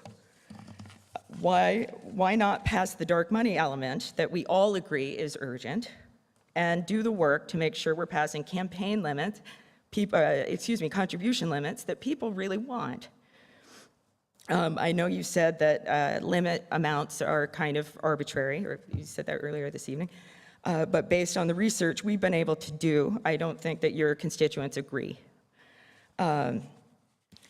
I also wanted to say that just in the past couple of hours, we spoke earlier today, and you did mention your concerns about how a lower campaign finance limit might affect dark money spending, and how Columbus is sort of a special case because everyone's elected at large. Well, I haven't had a lot of time to look up information on that, but the only thing I'm seeing for cities that are really concerned about dark money influence is Phoenix, which is kind of funny because Phoenix is the city that currently has the highest contribution limits in the country.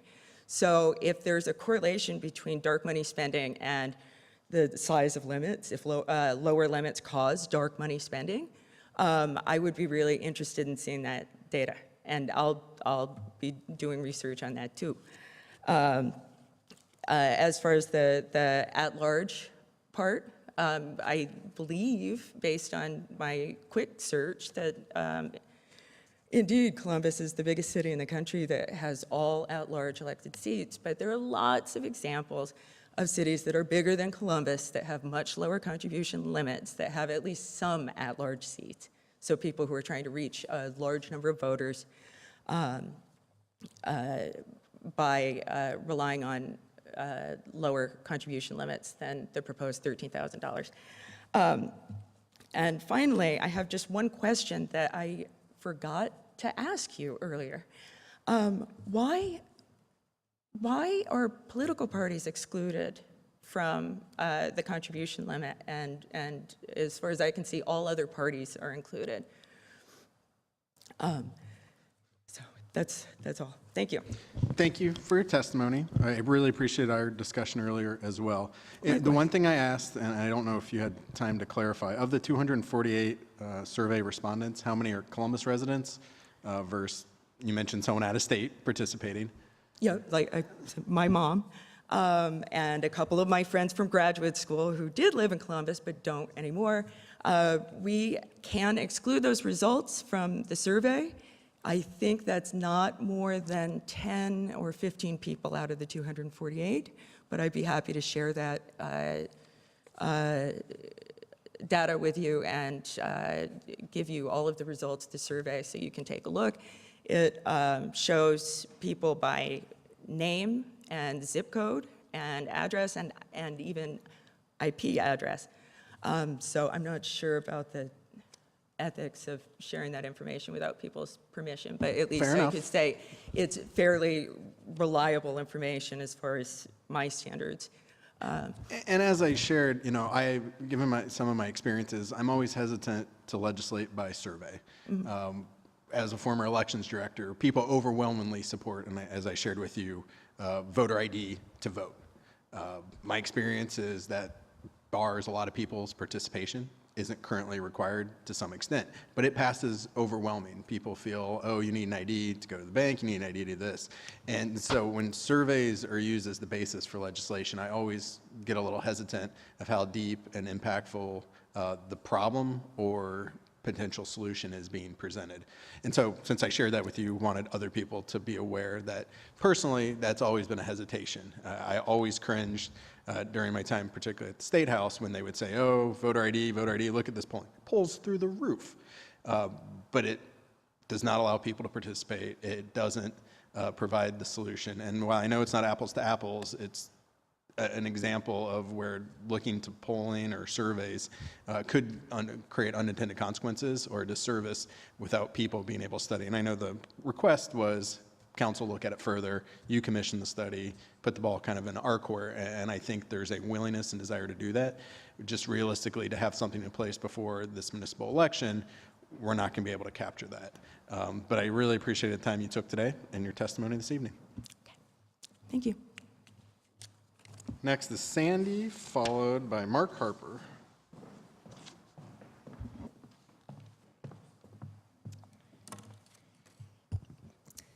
Good evening. Thank you again. Like I want to express, everyone else has, how much we do appreciate having this opportunity to present our side in this conference, in this hearing. I'm representing Move to Amend tonight.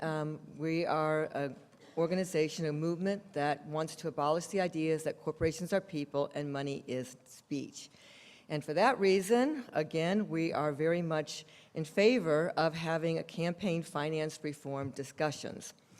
This is an important issue to Columbus residents who are well aware of the influence of money in politics. However, while council is responding to our concerns to set contribution caps, clearly the nearly $13,000 cap is far too high for most of us. The optics of this proposal are there, but not the substance. What should the cap be? The only way to know this is to ask the people you represent.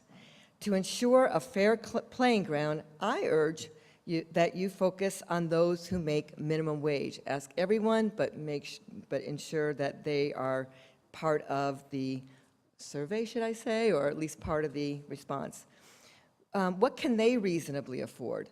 The spillover of benefits would energize our city at least 3 accounts if we involve people who are working families, people who are really struggling.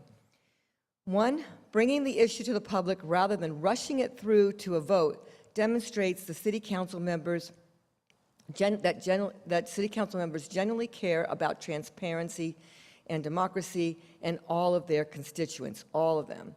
Too many feel disenfranchised now. A reasonable cap would encourage candidates to reach out to the working poor and the families and take their issues just as seriously as they do their more affluent neighbors. And 3, the disadvantaged would have a direct say in our city's democratic process. Many think that those who don't contribute and don't vote simply don't care. Of course they care. They just know, and they have a reason to know this, that their small dollar donations mean very little against big money. People contribute when they feel that their contributions matter.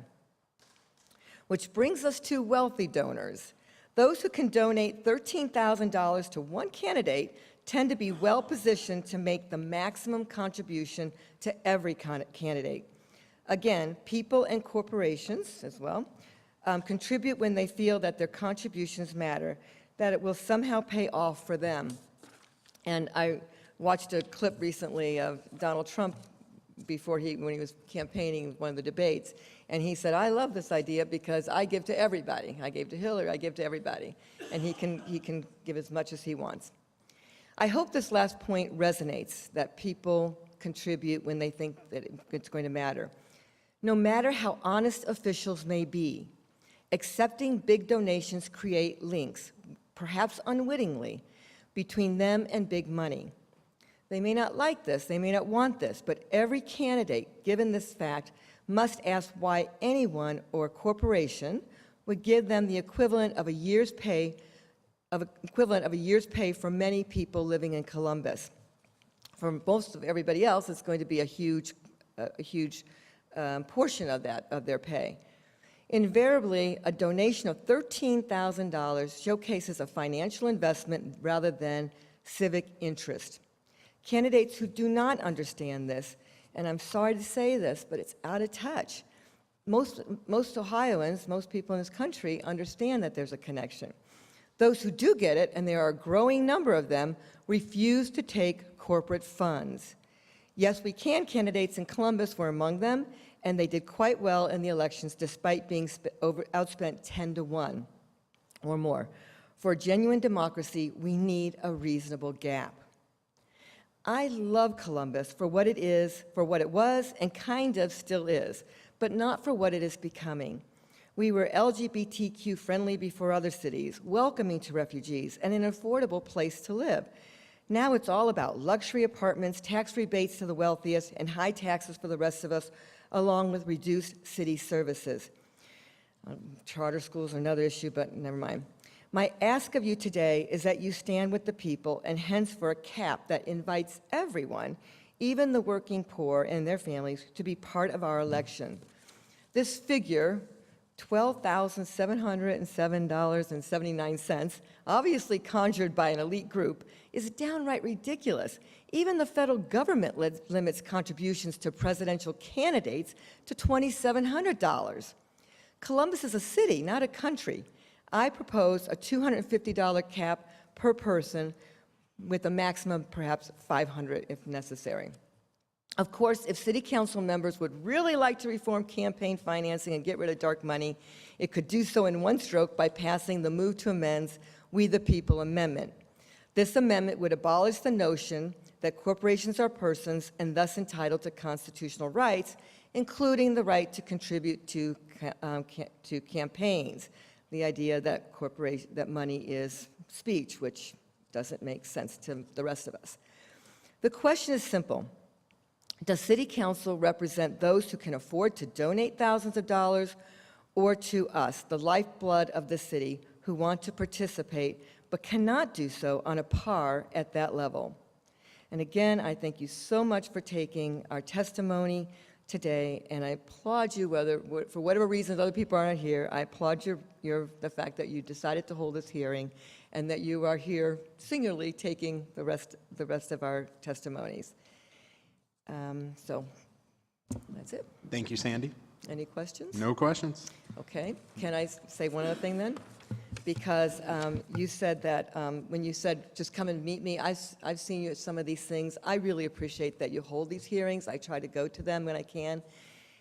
And I probably have more flexibility in my schedule than most people. When you said it doesn't cost anything, it costs a lot. People are working, in this city, people are working 2-3 jobs, no benefits, a lot of them. Childcare, there's not a lot of city services. It costs a lot to be able to do that. And then when we do meet with our representatives, it's great, I love it, but you know, it's hard to see that what we need are actually being taken care of. The examples of that, somebody mentioned infant mortality, really high in Columbus. Doesn't need to be, it shouldn't be that way. Charter schools, people weren't asking for this, it was put on us. Nationwide Arena, Easton Mall, changes to district representation so that it's not at large, because I think that's one of the arguments, that we're such a large city and all the representatives are large. Again, a reason why we should not be at large, and so people can. I would love to know who my representatives. I go around the city and we see these more luxury apartments. People are tired of them. And I say, well, go to the city. I tell them, go to the city council. Nobody believes it'll matter. They don't know who city council members are. They can't name one of the people sitting here. There's not that connection, which they would have if people had their own representatives. But that was knocked down by big money. So I appreciate the sentiment. My experience was people don't know who their state reps or state senators are either, even when they have that one representative. And remind everyone, it was the voters of Columbus that voted for the district at-large system. Some members did not support it on council, but that is the system that the voters of Columbus chose to adopt, and that's where we'll move forward. But I appreciate the testimony. Okay, thank you. Mark Harper, followed by Kayla Merchant.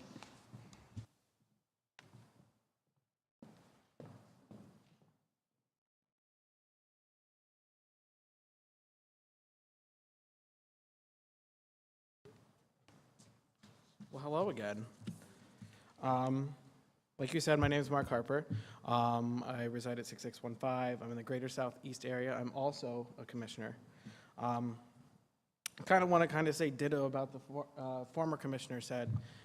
Dealing with something as pressing and demanding as this city hall and the mayor is pushing when it comes to campaign finance, it is kind of infuriating that area commissions were not addressed or not put part in this process on advising, especially when we like to preach about area commissions and our advisement to the city council. I unfortunately wasn't able to make it to the last meeting. I had some car troubles that I had to attend to because I have no public access to public transportation where I live. But kind of this whole process, I feel like this whole campaign finance reform is being shoved down our throats. I don't think we're against campaign finance reform in any sense. I think the city of Columbus needs it. I think the nation needs it in reality. But it just feels like, you know, we want it, here it is, here's a week later, we're at a public meeting, we're gonna vote on it next week. We're only gonna care about this one public hearing. I'm thankful that we have a second one right now. But I think the process needs to be brought out a little bit. I think we need more public input. I think we need to advise when it comes to our area commissions. I think this needs it in this process. You know, because we like to preach that we're innovative. We want to do it the Columbus way. We want to be the opportunity city. Well, let's take a chance and let's do it. Let's actually do it. Let's take everyone's input. Let's find a way to maneuver and figure out what this cap is on the money. Let's figure out when it comes to in-kind contributions, when we're talking about PACs, when we're talking about party influence, all of this. These are all questions that I'm sure would come up in our area commissions. I deal with them all the time, you know, involving with local citizens. Because it kind of feels that, you know, we're looking at other cities and seeing what we think might fit for us and put across this copy and paste type feeling. And I just personally don't believe that that's the Columbus way. I think it's kind of oxymoronic to what we're preaching and what we're actually doing. One of my major concerns with this is that it actually doesn't address party contributions. I mean, I'm a Democrat, I'm a proud Democrat, but even living in a Democratic-controlled area, I personally would like to have contribution limits on my own party. I have no problem putting them on the other party, but I would like them on my own party. I think this is something that we need to address within this. I know the last time a gentleman had spoke about it, and it wasn't sort of addressed from my understanding, but I think this is something we need to address as well. I know when looking at this cap limit, I kind of looked in-state and looked both at Cincinnati and Cleveland. I think they're kind of the most comparable cities due to size. When you look at Cincinnati, they address both the individual, the PAC funding, and political party funding. When you look at individual, it's $1,100. When you look at PAC, it's $2,700. When you look at a political party or a legislative campaign, it's $10,500. And that applies to both council and mayor. I don't know if that's per election, but even if you were to break it down, I still believe it would be less than the $12,700 that we're talking about here. When you look at Cleveland, they do break it down between the mayor and council, but when you look at council specifically, it's $1,500 for an individual and $3,000 for a PAC. I don't believe they talked about anything when it comes to a party. So, I mean, looking in-state and looking at these contributions, I know Cleveland in itself is a story, but kind of adapting and looking at what's happening in our own state and kind of taking that charge. I think it is innovative. I think we are going into progress when we look at addressing the dark money issue. We all know a lot of things have changed post-Citizens United, but looking at this dark money issue, I think this is a progressive, but I don't understand when we look at this cap limit, why we have to just default on a state limit rather than being innovative and progressive on that as well. Because when you look at the cap, the $12,700, that was my yearly salary last year. You know, I'm a college kid and I work every waking moment I possibly can outside of school because I have to make it to afford. I have no option. I live in one of the cheapest parts of town, but I have no access to public transportation. And these are things that I have to deal with. So when you look at a yearly salary, I'm just trying to be able to get by and afford things, and that's the contribution limit that any individual in this city can make. You know, I give maybe $25 an election cycle because that's what I can. And, you know, I make up with it with trying to do door knocking and all of this other stuff. But when you're looking at someone who simply just has to provide for herself with additional help, I mean, the parity within it just doesn't make sense to me. So I kind of like what's being addressed today. I would even propose just cutting it in half. I think cutting it in half would be taking, you know, the state limit and saying, hey, we want it less. We want less of this influence from wealthy donors. We want less of this. I don't know what the correlation would come when, you know, the issue you address, if we lower that limit, how much more dark money is going to come in. But I think with having the threat of, well, if you're going to put dark money in, we're going to expose you, I think would kind of counteract that as well.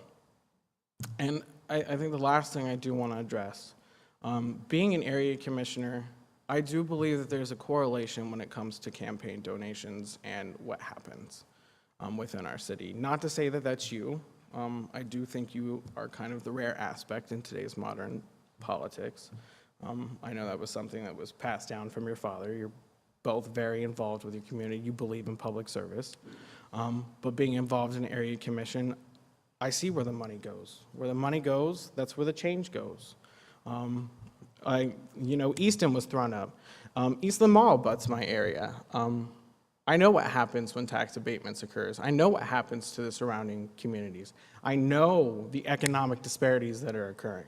You know, we're sitting with a building that's been there for 20 years just downgrading. You know, we were a political point 20 years ago and still nothing's happened. So I do want to kind of disagree on that because even working within the city, it still feels that where the money comes, the service goes. So like I said, I would, proposing cutting it in half. I mean, even that's a progress forward because I think dealing with the dark money issue is a progression in this country. It's a lot of things that cities don't want to deal with. But not having that kind of statistical background on knowing where the correlation is, I think that would be definitely a starting point. I appreciate the testimony. One thing, and I guess I should have pointed out with Commissioner Gardner as well, area commissions can always provide feedback. They don't necessarily need us to invite for that feedback. Yes, that's true. So if it is top of mind and a priority, I would encourage engagement, however your commission or the Southside Area Commission deem appropriate. Okay, thank you. Thank you. Kayla Merchant, followed by Kate Curry de Souza.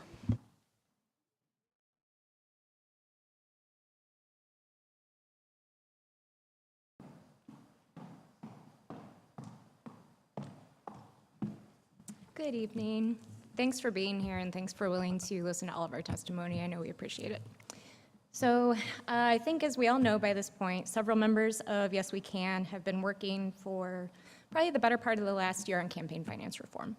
This included meetings with 2 council members' aides. And at the time, the appetite for such reform didn't really seem to be there. So we were very glad to see Mayor Ginther begin to take steps toward campaign finance reform. We applaud the reporting requirements and the provision concerning dark money. However, there are a few points that still require additional attention to truly close those gaps. Excuse me.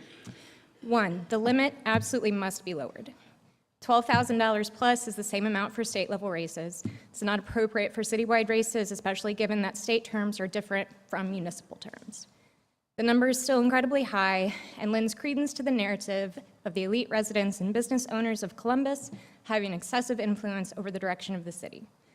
I say that we lower the limit to $2,500.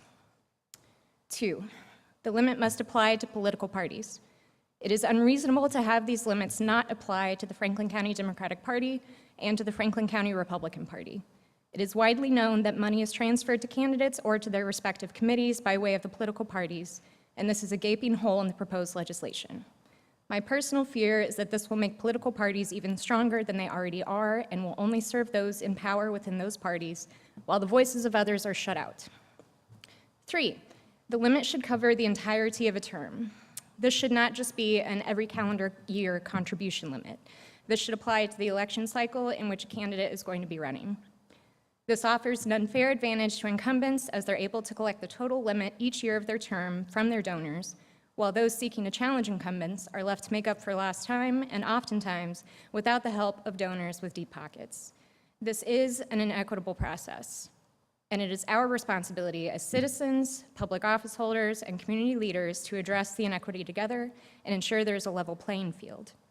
This is an incredible opportunity for Columbus to showcase itself as being on the forefront of getting money out of politics. But given the more reasonable contribution limits in place in other cities of comparable sizes, regardless of whether they have wards or an at-large system or districts, the proposed limit in this legislation is not addressing the problem. This is being touted as an historic policy shift that will serve our city's residents in lieu of serving those with higher net worths, but we cannot claim to be putting an end to problematic campaign spending if we aren't implementing these restrictions that I brought up tonight. Please be the bold leadership we need by putting Columbus on the map for taking a hardline stance against money in politics. And I have two questions. The first is for the city attorney's office. Why weren't parties included initially? And my question for you, Councilmember Stinziano, is why are we still not including parties? Thank you for your testimony. Next is Kate Curry de Sousa, followed by David Hardwood if he's here. Are there no responses to the questions? We've got about 5 more speakers. I'd like to get to it. Happy to follow up. But Okay. Kate Curry de Sousa.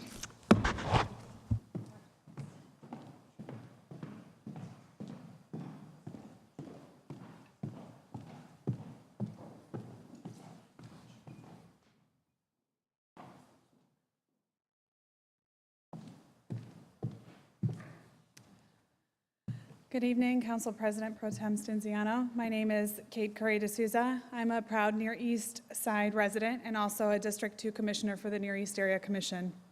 I'm here tonight to raise 2 concerns. Number 1, public debate and democratic participation on the issue, and number 2, content of the proposed legislation itself. In the short time that I've been a commissioner, I've been surprised at how often my neighbors and district constituents comment that they feel that they have been removed from the political conversations that often influence their daily lives. I have worked hard to encourage their further participation in the local neighborhood associations, commission committee meetings, and the Near East Area Commission general meetings. At one of the most recent NEAC meetings, it was voted to change the bylaws to only have 1 mandatory district meeting per year. When the second District 2 meeting, that's the district that I represent, was held on December 6, 2018, residents informed me and my fellow district representatives that they wanted quarterly District 2 meetings, so way more than just the minimum. What this says to me is that residents are interested in what's going on around them and want to have a space to raise their voice and to have their viewpoints heard and discussed.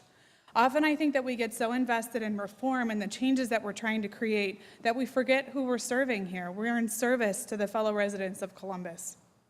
Based on the comments that I've heard from City Council representatives regarding about how the commissions are the grassroots and the most local level of our city government, it really surprises and disappoints me that this discussion of campaign finance has not been presented to the city by the city to the area commissions and brought out to the community in order to have deeper conversations. I encourage Columbus City Council to solicit further feedback from communities and to wait at least 60 days to vote on the final proposal, which would give the city time to be able to bring this information to the commissions and for the commissions to, based on how each commission is run, either vote or otherwise send feedback. I realize that running a campaign for an at-large position for our city council is not without time and expense. However, the proposed limit of $12,707, and I think it's 47 cents, is too high and frankly prices out quite a few qualified people. I know that there are some folks who could make 12 phone calls and wrap up their campaign funding.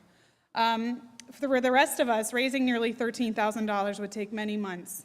Lower levels of fundraising make it easier for grassroots candidates to raise small amounts from many communities and many people. It's important to ensure that we have reasonable campaign limits. I offer that between $2,000 and $3,000 would be, $2,000 and $3,000 would be an amount that could still be used to do meaningful campaigning and yet would not price out the working class of Columbus. It's important to foster an environment that encourages a diverse set of candidates as this benefits all Columbus residents. On a daily basis, a person can look around the changing landscape of their neighborhood and feel that there is no place for them left, even in the spaces that they grew up in. All citizens of Columbus need to believe and know that our voice matters, that we too have a space at the table. Setting a limit for campaign finance is important. Making the limit reasonable and attainable for all citizens is also just as important. Thank you for your time and attention in listening to my concerns this evening. Thank you for your testimony. David Hardwood. Mr. Hardwood. Next, Gino Whidbey.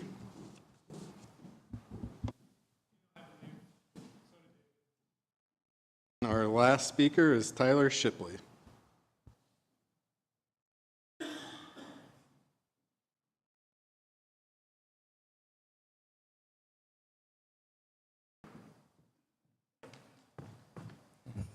Okay. Hear me? All right. Well, first off, I want to thank you for letting me speak in front of you today, and thank you for holding this public meeting today. My name's Tyler Shipley. I'm not actually a resident of Columbus. Instead, I'm a former state house candidate from last year. 72, that's Householders District. Is that lucky?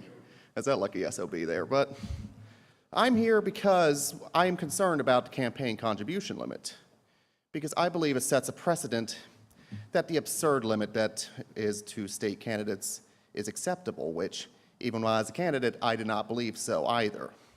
I believe that it's absurd that we are allowed to take more money than the President of the United States is from individual campaigns. And I believe that we should set a more reasonable limit. As they have pointed out, $500 to $2,500, I believe, is a perfectly reasonable limit for a city of Columbus or really state legislature seat. But I believe that if you pass it in the way that it does, it sets that precedent that gigantic campaign contribution limits is okay, and that other cities might be inspired to do the same thing.